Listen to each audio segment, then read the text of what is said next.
ఆజాద్ చౌక్ వద్ద టీడీపీ నిర్వహించిన సమావేశంలో ఆదిరెడ్డి వాసు ఎంతో ఆవేశంగా ఊగిపోతూ వైఎస్ఆర్సీపీ ప్రభుత్వంపై లేనిపోని విమర్శలు, ఆరోపణలు చేశారని, ఆయన మాదిరిగా ముస్లింలు రెచ్చిపోరని, ఏదైనా చేతల్లో చేసి చూపిస్తామని, టీడీపీని ఓడిస్తామని శపథం చేశారు.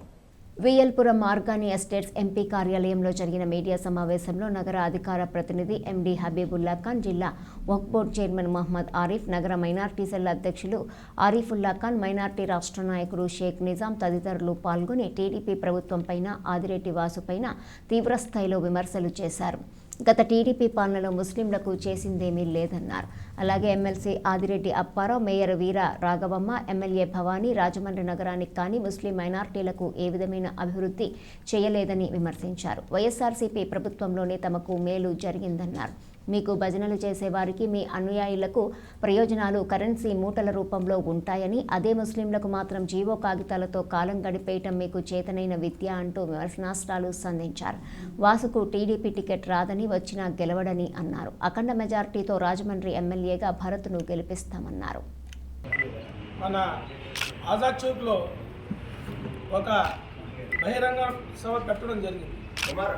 ఆదిరెడ్డి అప్పారావు గారు, ఆదిరెడ్డి వాసు వీళ్ళిద్దరూ అక్కడ బహిరంగ సభ పెట్టి కిరాయి జనాన్ని తీసుకొచ్చి అక్కడ ఏదో చేద్దామని చెప్పేసి, ఆజాద్ చౌక్లో ఎవరేం చేస్తారండి? ఆజాద్ చౌక్ అది మన అడ్డ, భరతరామ్ గారు అడ్డది, హబీబుల్లా అయినా భరతరామ్ గారు అడ్డది.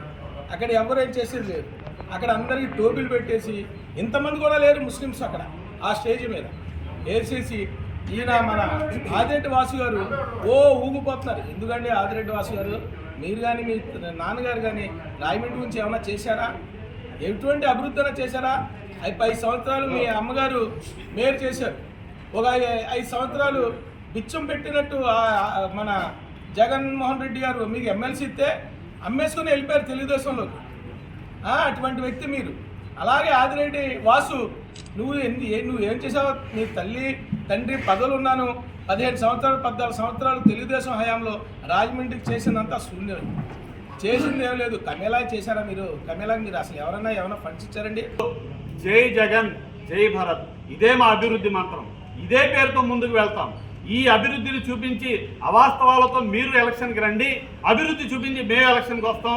మైనార్టీల హృదయాల్లో ఎవరున్నారో, మైనార్టీలు ఎవరి వైపు నిలబడతారో రేపు ఎలక్షన్లో తేల్చుకుందాం. ఇదే మీకు మేము సవాల్ విసురుతున్నాం. మరొకసారి చెప్తున్నాను, మీ మిత్రపక్షం అయినటువంటి భారతీయ జనతా పార్టీ కండువాలు వేసుకొని ఇప్పుడంటే మీ సమావేశం కాబట్టి తెలివిగా వారిని తప్పించారు, ఏదో జనసేన నాయకులను కూర్చోబెట్టుకున్నారు. మరి జనసేనతో పాటు భారతీయ జనతా పార్టీ మిత్రపక్షం, మేము ఎవరితోనూ పొత్తు లేదు, ప్రజలతోనే మా పొత్తు. మేము ప్రజలతో కలిసి వస్తాం, మీరు పార్టీలతో కలిసి రండి.